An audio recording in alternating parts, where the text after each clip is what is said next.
जय हिंद। सभी स्टूडेंट का स्वागत है आपके अपने चैनल पर। जैसा कि आप स्क्रीन पर देख पा रहे हैं कि आज कक्षा 12th का लास्ट पेपर अकाउंट का हो चुका है और कैसा था पेपर, किस प्रकार के ऑब्जेक्टिव हैं, सभी आपको इसी वीडियो में मिलेंगे।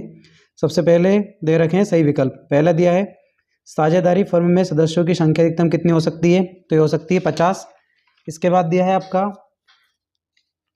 अधिलाभ क्या है, तो ये औसत लाभ का अपेक्षित लाभ पर अधिवाक्य है। इसके बाद है साझेदारी व्यवसाय किस अधिनियम द्वारा संचालित होता है, तो आएगा भारतीय साझेदारी अधिनियम 1932 में।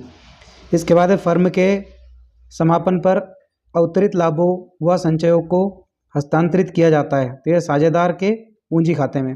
इसके बाद है संचालन क्रियाओं से रोकड़ प्रवाह का एक उदाहरण कौन सा है, तो यह आएगा आपका स्थायी जमा पर बैंक द्वारा दिया गया ब्याज। इसके बाद है अंशों की जब्ती के समय नामे यानी कि विकलन किया जाता है, तो यह आएगा अंश पूंजी। एज इट इज़ आपके इंग्लिश में दिए है।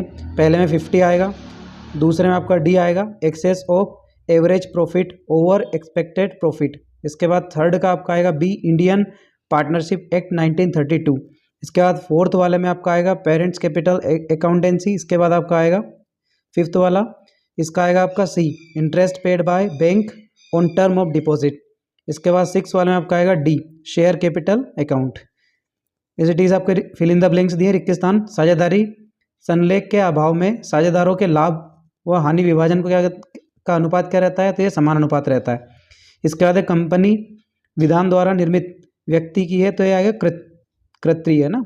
इसके बाद है चालू दायित्वों को निपटारा कितने माह के भीतर किया जाता है, तो 12 माह। जिन ऋण पात्रों का शोधन कंपनी के जीवन काल में नहीं किया जा सकता उन्हें ऋण पत्र कहते हैं, तो उन्हें कहते हैं अशोध्य। इसके बाद आएगा अंशों पर जब्ती का फैलाना कंपनी के द्वारा किया जाता है, तो यह आएगा संचालन मंडल के द्वारा।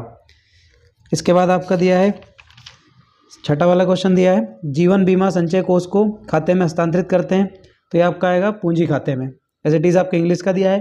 पहले का आएगा आपका इक्वली, इसके बाद आएगा आर्टिफिशियल, थर्ड में आपका आएगा 12 मंथ, फोर्थ में आपका आएगा एरिडीमेबल, इसके बाद आएगा बॉन्ड ऑफ डायरेक्टर और इसमें आएगा लास्ट वाले में आपका कैपिटल है ना।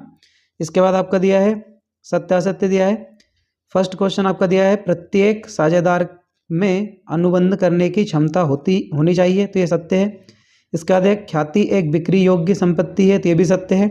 थर्ड दिया है रोकड़ प्रबंध रोकड़ प्रवाह नहीं है, तो यह भी सत्य है। इसके बाद आपका दिया है फिफ्थ वाला समान अंशधारी को कंपनी के सभी मामलों में मत देने का अधिकार होता है, तो ये भी सत्य है। इसके बाद है व्यापार चिन्ह चालू संपत्तियां होती है, तो ये असत्य है, फॉल्स है। इसके बाद है उच्च संचालय अनुपात सदैव अच्छा माना जाता है, ये भी सत्य है। यानी कि पहला आपका ट्रू है, दूसरा ट्रू है, तीसरा भी ट्रू है, चौथा ट्रू है, पांचवा फॉल्स है और छठा आपका ट्रू है। ये मैच द कॉलम दिया है। सबसे पहले दिया है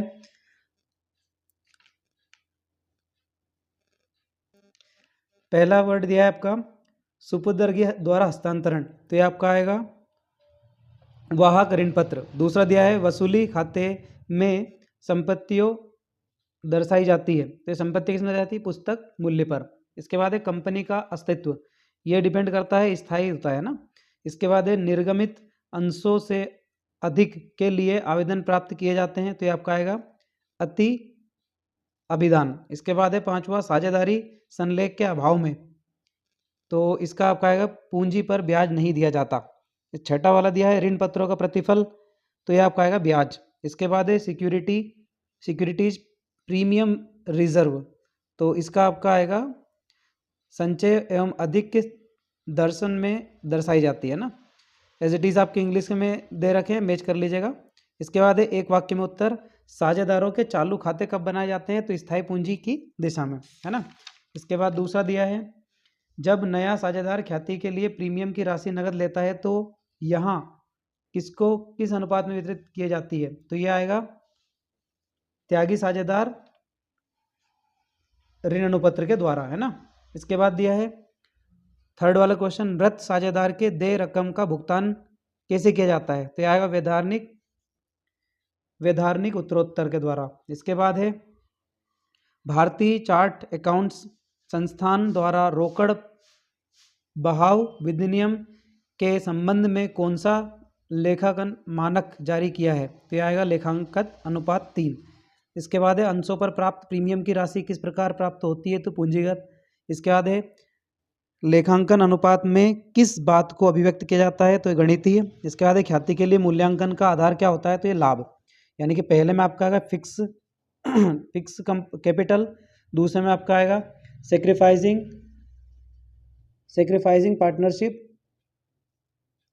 इसके बाद आपका आएगा थर्ड वाले में आएगा आपका लीगल एक्सिक्यूटिव वर्क, और इसमें आएगा एजेलेटिव थर्ड। इसके बाद इसमें आएगा कैपिटल, और फोर्थ वाला जो आपका दे रखा है आर्टिफिशियल वाला इसमें आएगा। इसके बाद आपका फिफ्थ दे रखा है जिसमें आएगा आपका ड्राफ्ट। एज इट इज़ आपके सारे ये MCQ कंप्लीट होते हैं। बाकी आप ये क्वेश्चन देख सकते हैं किस तरीके रहे हैं। तो ये उम्मीद करता हूँ कि आपके सभी अब तक पेपर अच्छे गए होंगे।